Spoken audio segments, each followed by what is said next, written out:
അതായത് നിങ്ങൾ ഇനി 90% അല്ലെങ്കിൽ 95% നിങ്ങളുടെ ക്രിയേറ്റീവ്സിൽ അല്ലെങ്കിൽ നിങ്ങളുടെ കമ്മ്യൂണിക്കേഷനിൽ വർക്ക് ചെയ്താൽ മതി എന്നുള്ളത് ഓൾമോസ്റ്റ് മെറ്റ തന്നെ പറയാണ്. ഓഡിയൻസ് ടാർഗറ്റിംഗ് എവിടെ പോയിന്ന് ഒബിയസ്ലി ഒരു ചോദ്യം വരാം അല്ലേ. മെറ്റ ആഡ്സ് നമ്മളെല്ലാവരും ഡെയിലി യൂസ് ചെയ്യുന്ന ഫേസ്ബുക്ക് ആൻഡ് ഇൻസ്റ്റാഗ്രാം നമ്മൾ പ്ലാറ്റ്ഫോം യൂസ് ചെയ്യാറുണ്ട്. അതിനകത്ത് നിങ്ങൾ ഒത്തിരി പരസ്യങ്ങളും കാണാറുണ്ട്.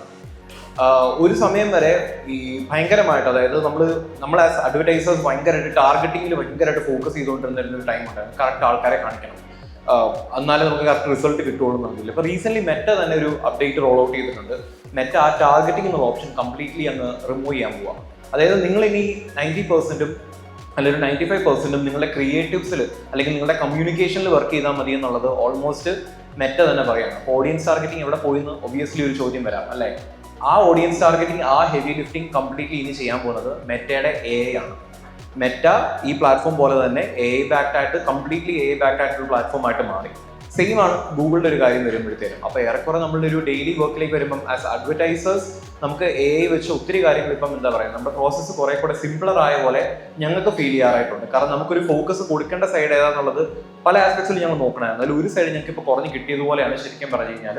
പ്ലാറ്റ്ഫോം വെച്ച് നോക്കുമ്പോഴത്തേനും AI കാര്യം വെച്ച് പറയുകയാണെങ്കിൽ നമുക്കൊരു അഡ്വാൻറ്റേജ് ആയിട്ട് തന്നെ വന്നിട്ടുണ്ട്.